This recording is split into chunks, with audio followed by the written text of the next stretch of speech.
High বন্ধুরা, আপনারা সবাই কেমন আছেন? আশা করছি আপনারা সবাই ভালো আছেন।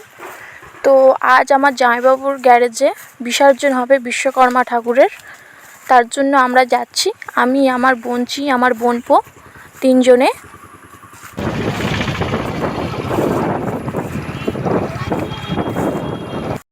আমার জামাইবাবুর গাড়ি সারানোর দোকান রয়েছে, বিভিন্ন বড় বড় গাড়ি আমার জামাইবাবু সারায়।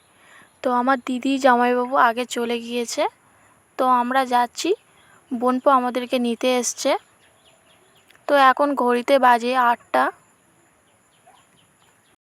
যদি সাউন্ডের অসুবিধা হয় তার জন্য ক্ষমা চাইছি। তাছাড়া এই রাস্তাটি প্রচণ্ড খারাপ ছিল।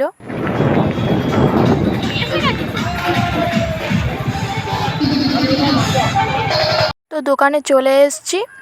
এই হলো আমার জামাইবাবুর দোকানের বিশ্বকর্মা ঠাকুর, এবং আমার জামাইবাবুর এই হলো দোকান।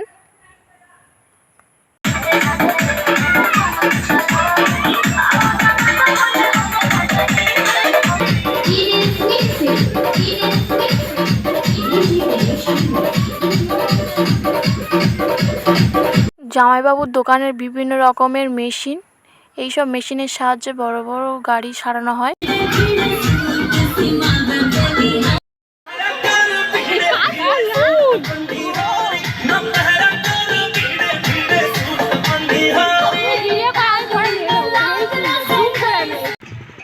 তারপর দোকানে কিছুক্ষণ বসে থাকার পর সব কিছু একটু ঘুরে দেখলাম। দেখার পর আমার বোনচি আর আমি একটু রাস্তায় বেরিয়েছি ঘুরতে। তো রাস্তায় বেরিয়ে দেখলাম এইরকম একটি পেট্রোল পাম্প রয়েছে, ইন্ডিয়ান অয়েল বলে লেখা রয়েছে। আমার বোনচি আমাকে ঘুরিয়ে ঘুরিয়ে দেখাচ্ছিল ওদের ওখানে আরেকটি জায়গা রয়েছে, সেই জায়গাটিও দেখাচ্ছিল। আপনাদের কাছে আমি ক্ষমা চেয়ে নিচ্ছি, কারণ ভিডিওটা ছাড়তে দেরি হলো।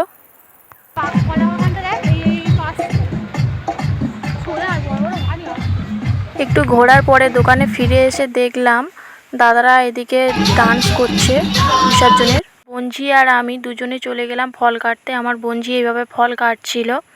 তো এখানে কোনো বঁটি ছিল না, তাই ছুরি দিয়ে এরকমভাবে ফল কাটতে হচ্ছিল। তো অনেকটা রাত হয়ে গেছিলো, সেই কারণে আমার বোনঝি একটু তাড়াতাড়ি করে ফল কাটছিল, কারণ বিসর্জন হবে। ফল কাটা কমপ্লিট হয়ে গিয়েছে। তারপর বরণের পর্ব চলছে।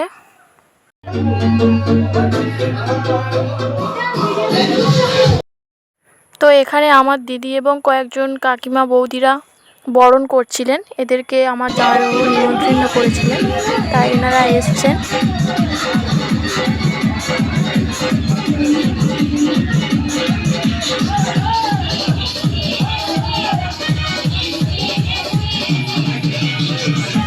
তারপর আমি বাবাকে একটু মিষ্টি মুখ করলাম। আমি এবং আমার বোনঝি দুজনেই মিষ্টি মুখ করিয়ে নিলাম, কারণ বিসর্জনের পথে এগিয়ে চলেছে বাবা।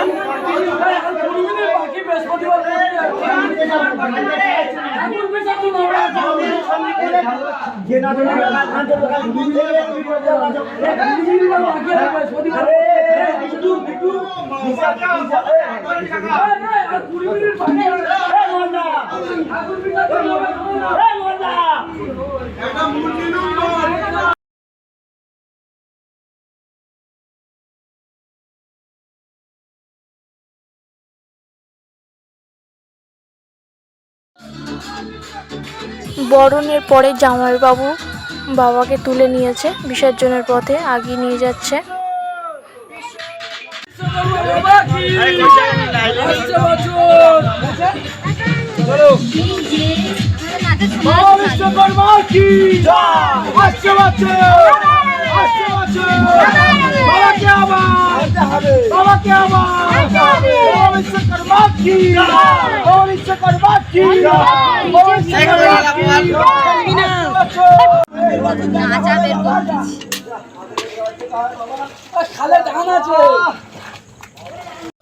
বিসর্জন সেরে আসার পর বাবার ভোগ সবাইকে বিতরণ করে দিল।